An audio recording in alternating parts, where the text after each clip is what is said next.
Concept, hein, tu dis la chienté ou la chienté? La chienté. Alors moi je vais dire la chienté.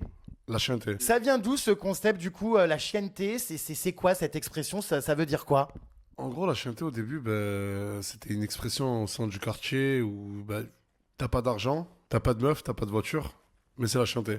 Être heureux sans rien, en fait. Genre, on va à la plage, on monte à 47 dans un kangou. C'est la chienté. Ce concept, c'est né de quoi? Du coup, tu t'es dit, tiens, je vais aider des jeunes, je vais créer une villa. Explique-nous un peu comment t'as conçu ça et quel était le but. Non, la villa, ça arrivait bien plus tard. La villa, ça arrivait bien plus tard. Au début, il n'y avait pas de villa, en fait. J'habitais encore en HLM. Et en fait, il faut savoir que avant même que je commence les réseaux, j'ai toujours aidé les jeunes de mon quartier à trouver du travail. Je faisais des maraudes, je donnais à des gens pauvres. J'étais vraiment grave dans le social. Ah ouais, t'es pas un enculé, toi, t'es quelqu'un de bien, hein. Non. Je me dis souvent qu'on est que de passage sur Terre. Dans tous les cas, on va clams. Pourquoi être méchant? Et Ouais, c'est vrai qu'en réfléchissant comme ça, on va clams.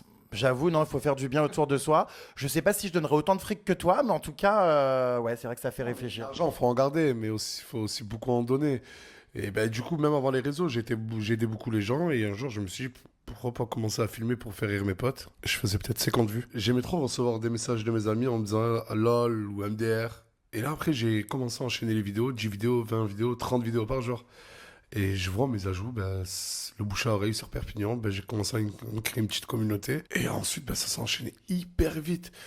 À un point où, quelques années plus tard, il y avait tellement de followers qui venaient de partout à travers la France, au sein du quartier, que j'ai dû me confiner dans une villa et faire ce que je fais aujourd'hui. Et aujourd'hui, tout réseau confondu, je crois que j'ai presque 15 millions d'abonnés. C'est un truc de dingue. Alors, juste avant d'avoir ce succès hein, sur les réseaux, ce qui est ouf, c'est que t'as fait des métiers qui ont absolument mais rien à voir. Gardien d'immeuble. Après, j'ai fait quoi? J'étais surveillant dans un lycée. Mais attends, mais les gens, ah ouais, bah j'imagine que tu te faisais respecter. T'étais un peu le grand frère finalement comme à la villa au final. C'est ça, ouais. Tu sais qu'il y a beaucoup d'anciens élèves à moi qui aujourd'hui ils disent ah mais NASA c'était mon surveillant, mais putain je savais pas qu'il allait devenir connu, je savais pas que ça allait être une star. Hilarant, surveillant, gardien d'immeuble. Enfin, vraiment, t'as eu 50 vies quoi. Ouais, franchement, ouais.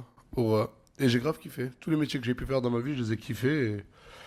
Alhamdoulilah. Alhamdoulilah. Alhamdoulilah. Je travaille aussi à l'usine de salade, vite fait, en intérim. Après, je fais beaucoup d'intérim. Ah ouais, donc t'as vraiment bossé dans ta vie quoi. Oui, c'est. Après, comme tout jeune, j'allais bosser, quoi. Personne me donnait des sous, quoi. Le jour où j'arrête les réseaux, même si je suis riche, je vais retourner travailler. Où ça, dans un immeuble? Je sais pas, n'importe quel métier pour 1002, mais j'ai envie de rebosser, en fait. J'ai vraiment envie de rebosser, avoir cette routine. J'aime trop le travail, en fait, la pause entre collègues et tout, tu vois. Mais je sais que, peut-être pas directement, mais une fois que j'arrête les réseaux, je retrouverai un taf. Sartec frérot, franchement.